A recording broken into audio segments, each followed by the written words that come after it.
Right, thank you very much. You've come to the base now, which is about diffuse pollution, natural flood management and catchment management. And we're looking at it from the SEPA point of view, so the regulatory point of view, and the kind of things that we have to really think about when it comes to developing policy and developing regulations and that kind of stuff. So it's very much looking at it from very much away from the academic kind of section. So can I ask you to come on a tour with me? We're going to take a tour of a catchment and look at the kind of problems that we get on a day-to-day basis in catchments. Because this course, this thing for the next 2 days is about catchment management, so I might as well take on a tour of a catchment. So, at the top of the catchment we think about water. Water is a huge resource, at the same time it's a huge problem. We need to deal with it in an appropriate way to make sure that we get the most of it, protect the environment and protect human health. Those are the two things we're really looking at doing. By protecting those two kind of things, you get what we call multiple benefits, which is when you get win-wins across the sector. So what's good for drinking water quality will be good for the environment. What's good for land use and farming and forestry will be good for the environment if these kind of things are done appropriately. So we'll take a walk down the catchment. Mind don't get your feet wet and watch out for the canes, risk assessments and all that. So we'll go down the catchment and we'll come to the first things we look at when it comes to regulating and SEPA regulating. SEPA's basically got two arms to it. It's got very much a regulation and pollution control side, and also flooding and flooding advice is another section of it. In this top of the catchment, we've got to start thinking about these two things. We've got diffuse pollution, which is my 9 to 5 job. I go to farmers, foresters, greenkeepers, whoever it may be, and talk about diffuse pollution. Basically, anyone know what diffuse pollution is? Have you heard of it? No? Great.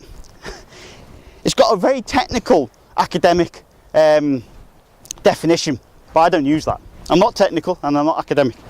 I use individually minor but collectively significant sources of pollution across a catchment. So, what's that? Well, it's the things that you don't really pay attention to. It's the small bits of fertiliser getting applied to a field and washing off into a watercourse. It's livestock grazing in inappropriate places and causing poaching, or perhaps doing what they do naturally at the end and going into watercourses, causing pollution that way. It's things like application of pesticides at the wrong time of year or in the wrong weather conditions. It's basically doing things in the wrong place at the wrong time. And that's what diffuse pollution is about. It's about getting rid of that, removing those threats to the environment. So that's what diffuse pollution is all about. It's about land use activities and disconnecting them from the watercourse. And then there's natural flood management. Natural flood management is huge at the moment. With the things that we came across in the press and what's happening to the land during Christmas and New Year, we saw the huge floods.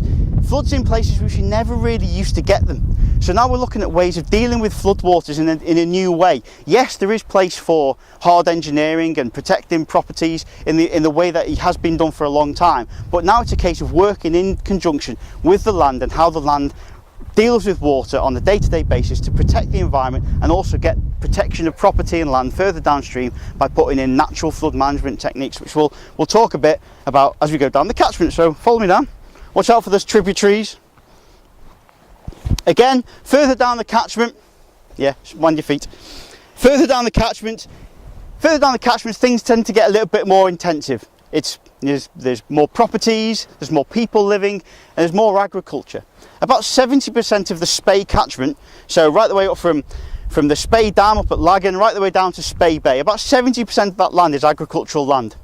Another 10% is going to be forestry land. So a lot of land is given away to these kind of diffuse pollution issues. So we've got to make sure farmers are doing the things at the right time in the right place to protect the environment, but also get the win-wins. If they do something good for the environment, they should be trying to get that back, so they should be improving the yield of the crops. So putting fertilisers on wet ground, it'll just wash out or leach straight through. So you want to be putting it at the right time, in the right weather conditions for the crop that's in that field. Holding back the waters. There's opportunities high up the catchment to hold back the water. That could be things like planting forestry in the right locations, working with stakeholders to basically put things in the right place. So other than SEPA, what other organisations might be involved in catchment management, dealing with catchments on the catchment scale? Who else could be involved?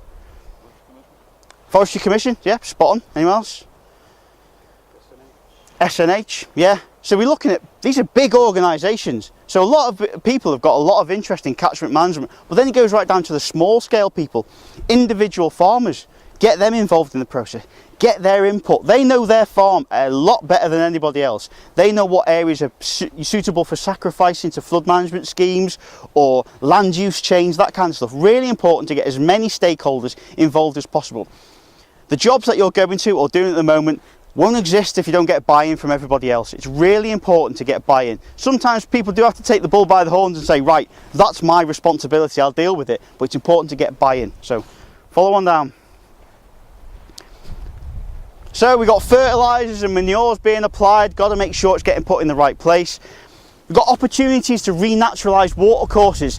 Liz down at the river, she'll explain a little bit more about this, but it's about remeandering, renaturalising watercourses, allowing the water to go where it should be going rather than channeling it down in big straight lines. It's not good for the, well, in the right, sometimes it is the right place to do those things, but it's about identifying the areas that are suitable for renaturalisation and allows that natural flood management process to take place. So opportunities further down the catchment. Come on, further down. We got grey and green bank river engineering. So this is protecting the bed and the banks of the watercourses from flood events. It is important, again, it's about choosing the right options for the right places. You might have to put in grey bank engineering, big rocks and that kind of stuff, or concrete in some areas of watercourses because it's protecting it from a property or a road or a bridge. But there might be opportunities to put green bank engineering in, which is a little bit more environmentally sensitive. Things like putting in willow and planting trees, or just allowing allowing for natural erosion. You'll see a few examples of that down in the burn in a moment. So think about, when it comes to catchment management, think about how you're going to protect infrastructure through engineering. Up here we've got drinking water. 2.7 million litres of water is consumed every day in Scotland. That's a lot of water. It takes millions of pounds to clean it up. Why waste that money cleaning the water up? Let's treat it at source. Let's stop it getting polluted at source. Let's stop livestock getting into watercourse areas. Let's stop pesticides getting sprayed nearby. Let's stop forestry activities releasing sediment into lochs and stuff like that. Let's protect water at source. It saves money and protects the environment. It's a win-win. There's no real argument on that one. Further down the catchment, the closer you get to people, the more water users there are. So this is where your game management comes in. Your fishermen, your kayakers, your nature watchers, they're all using the water courses as well for their own personal use. They want to see clean water. Scotland has generally got a good level of water quality. We want to keep that, and the way we do that is by doing these catchment management techniques and getting buy-in from everybody. So it's important to keep these people informed about what you're doing. Some of these people might just want to know what's going on, but some people might have really good ideas about how to protect their individual patch or their individual point of interest. Further down the catchment, opportunities for natural flood management from steadings, farm buildings and that kind of stuff. Huge potential for pollution in these areas. Deal with it in an appropriate way. It protects the farm, it future-proofs the farm, means they don't cause pollution, but also protects the environment. So things like putting in constructed farm wetlands, which is a series of ponds which can take lightly contaminated water and generally and slowly filter it through the system, and at the end you've got a discharge which is clean. Fantastic. Little bit of investment for money wise, but there are grants available through SRDP schemes and that kind of stuff to get those kind of things done. Doing it right at the right time is perfect. Then as we get down right to the bottom of the catchment, we've got these two things, probably the most important things when it comes to catchment management.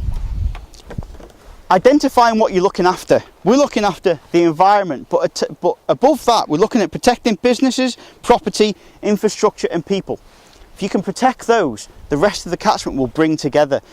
If you can get the win-wins, if you can say protect that property, how are we going to do that? Speak to somebody about the best way of protecting it through flood management, or drinking water through diffuse pollution, or water quality through sorting diffuse pollution. If you get buy-in from these people, the rest of the catchment will sort itself out. It's about getting that message across. It really is difficult. You need to speak to everybody. In the last 5 years, we've done 3,500 visits to farms. Having knocking on the door of all those farmers and say, right, this is the problem in your catchment. We've done 4,000 letters, we've done 15 Scottish farmer articles, we've done 10 radio interviews, we've done podcasts, we've got a web page, huge part of our job. So that's basically catchment management and what it's all about. It's about getting buy-in, identifying the problems, natural flood management, diffuse pollution, drinking water. They're the three big issues when it comes to catchment management.